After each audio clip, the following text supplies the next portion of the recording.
abantu benshi bibaza kubera iki iminsi yose inyigisho zidusubiza ku mahanga, kuri rihanga ry'abanyesirayeli. Ni kubera ko ari hanga ryari rihambaye muri ico gihe cyaryo, nkuko umugambwe CNDD-FDD uri ku butegetsi uyu munsi ari wo uhambaye cyane gose. Ivyo nibaza yuko atankeka mvuze ngo niwo uhambaye cyane gose, hari uca yibaza ngo nje kugira propaganda. Oya, ni uhambaye, umaze kudukorera ibitangaza vyinshi tudashobora kuvuga. N'Imana imaze kubukorera ibitangaza vyinshi. Nico gituma tuguma dusubira kuri rihanga ry'abanyesirayeli, ariryo ryari rihambaye ico gihe, ritunganye n'igihugu n'isi yose yabitunganye. Bisigura natwe uyu munsi umugambwe CNDD-FDD uri ku butegetsi utunganye, Uburundi buca butungana nkuko umuntu turiko turabikora.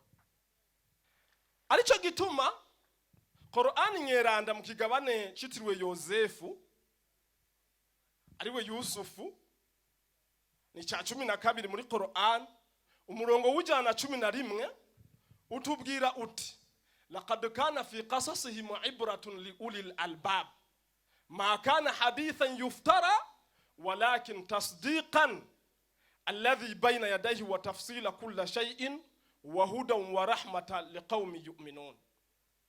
Uyu numurongo wo mu kigabane ca 12 ari umurongo w'ijana na 11 ukabuvuga uti ati hamye ku laqad kan ati munyifato z'aba bantu badutanguriye hamye harimo inyigisho zihambaye, kuko ivyadushikiye abazungu bavuga bati l'histoire se répète. Ivyabashikiye, ivyo babayemwo, natwe nivyo turiko turabamo. Arico gituma twagomba gusaba abari ngaha bose baduha amatwi, bumvirize abashikiriza inyigisho bose. Aho Imana iriko iramubwira, iriko iratubwira ati hamye harimo inyigisho kuri bajya abantu badutanguriye, mugabo ku bantu biyumvira.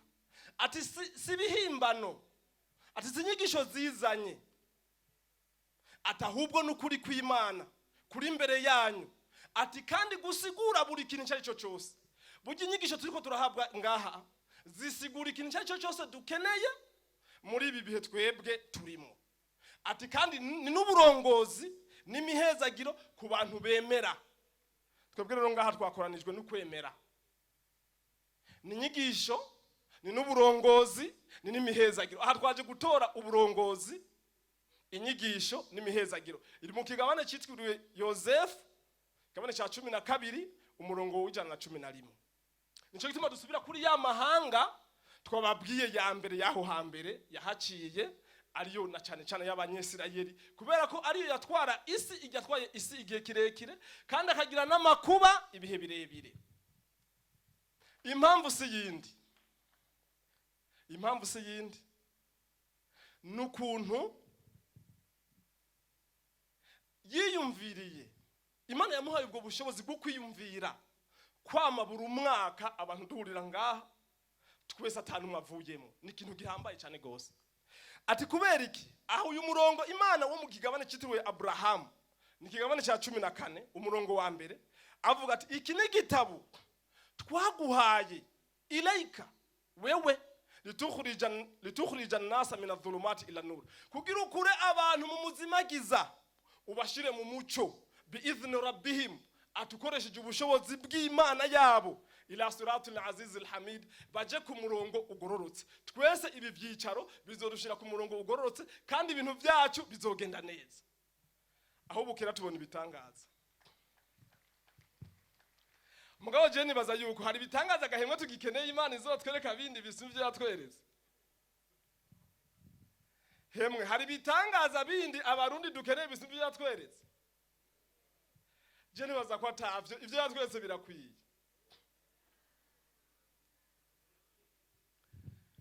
Reka tubirindire Imana izobitwereka kandi bihambaye cyane gose, biza binaryoshe gusumba ibindi. Ku munsi wa gatatu nari mu ntara ya Muyinga, turiko turayaga mu byicaro hendibi, niho nababajije Imana mushobora byose yabajije abanyesirayeli ati sal bani israila kam atainahum min ayatin bayina. Ati baza abanyesirayeli. Uyu n'umurongo uri mu kigabane ca kabiri ca Quran, umurongo w'amajana 211. Amajana 211. Ahimana yababwiye ati sal bani israila kam atainahum min ayatin bayina. Ati nimuba yabwira intuma y'Imana Musa ati babaze abo banyesirayeli ibitangaro n'ibimenyetso twaberetse bihambaye. Waman yubadil ni'matallahi, ati nubuzohindura imihezagiro y'Imana mimbadi maja'atu, inyuma yuko yayibonye yamushikiye, fa inna Allah shadidul iqab, ati Imana izomuhana ibintu bihambaye. Abanyesirayeli bagiye barahanwa kubera ko Imana yabereka ibitangaza bihambaye cyane gose, bakavuga ngo bakeneye ibindi bitangaza.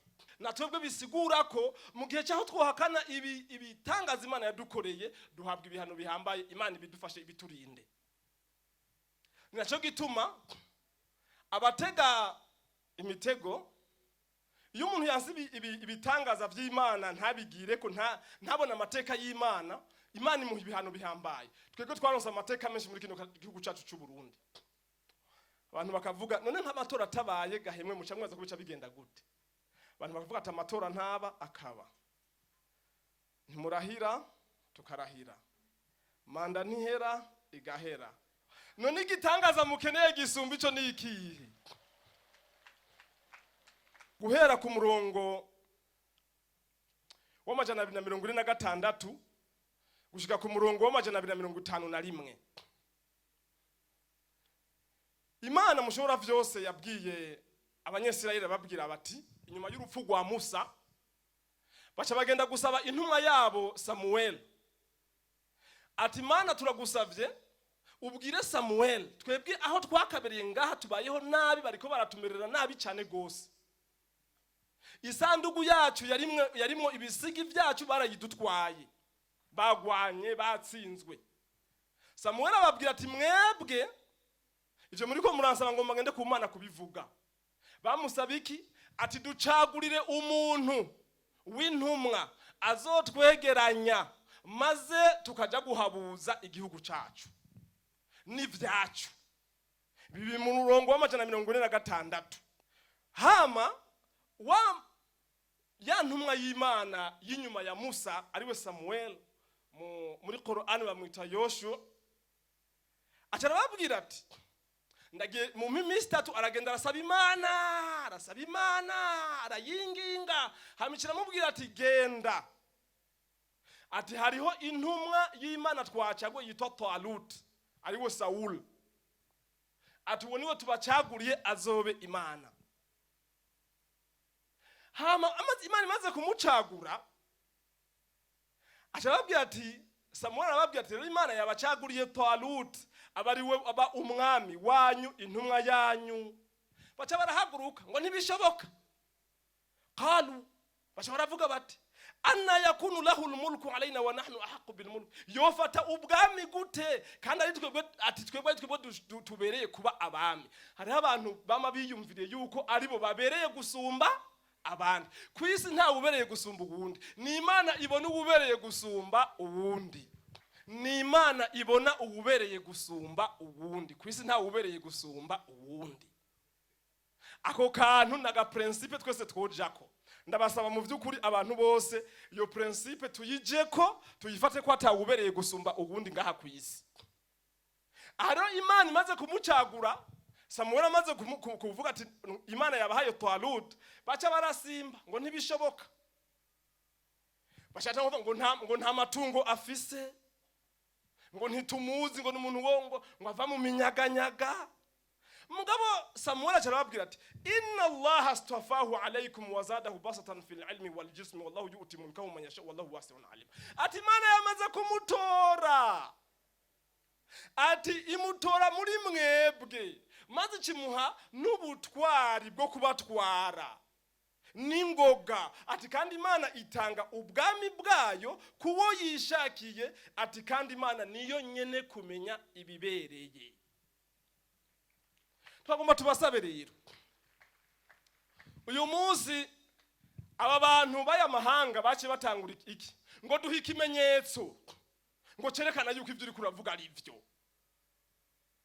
Erega Imana ntiyatevye yashiza n'ibimenyetso, arivyo vyambiranye ibimenyetso twe dufise ngaha ni vyinshi, ntitwirirwa turabidondagura vyose, mugabo ni vyinshi cyane gose. Imana kirazana ibimenyetso, irababwira ati mbere ikimenyetso ciwe nuko aza kubazanira ya sandugu umwanyagwa. Abarundi uyu mutekano ntaho twari dufise twigina nkuko. Uyu mutekano ntaho twari dufise. Ukwishira no kwizana ntavyo twari dufise. Aho umuntu wese anyonga imodoka agashika yari kwaraja. Haba mwijoro haba kumutaga. Ibi ni bimenyetso vyinshi. Ibi ni biziko kuba turavuga. Twebwe ntitwari tuzi yuko stade haja ko tapi synthetique tugiye kubibona ubu. Sikuva yuko Burundi butari bushoboye kuzana stade iriko tapi synthetique. Byari bishoboka mugabo ibyo ntibishobotse ubu. Mu gusozera ngo Imana yavuze muri Qur'ani nyeranda, inna Allah la yughayyiru ma biqaumin hatta yughayyiru ma bi anfusihim. Imana ntihindura ibintu biri mu bantu mpaka bahindura ibiri mu mitima yabo. Nimuhindure mu mitima. Inna Allah la yughayyiru ma biqaumin. Imana ntihindura ibiri mu mitima ibiri muri bo mpaka bahinduye ibiri mu mitima yabo. Mazo rero ngo fasatadhkuruna ma aqulu lakum, ngo muzokwibuka ibindiko ndababwira. Wa ufawidhu amri ila Allah, ati binde ndabihereje Imana. Inna Allah basirun bil ibad, ati Imana niyo ibona abashumba bayo. Biri mu kigabane ca 40 umurongo wa 44. Nkaba nagomba kubasaba, iri ni jambo ry'umwemeramana wo kuri Farao, yazaragenda bahanura nkuko umuntu tugenda turahanurwa. Nako turiko turahanurwa. Muzokwibuka ibindiko ndababwira. Fasatadhkuru, iyi ni Qur'ani, ni jambo ry'Imana yahemwe, si jewe, ni jambo ry'Imana. Muzogenda kuri chapitre 40 umurongo wa 44. Ati fasatadhkuruna ma aqulu lakum, ati muzokwibuka ibindiko ndababwira. Wa ufawidhu amri ila Allah, ati mugabe ivyanje ndabihereje Imana. Inna Allah basirun bil ibad, ati Imana niwe abona abashumba bayo.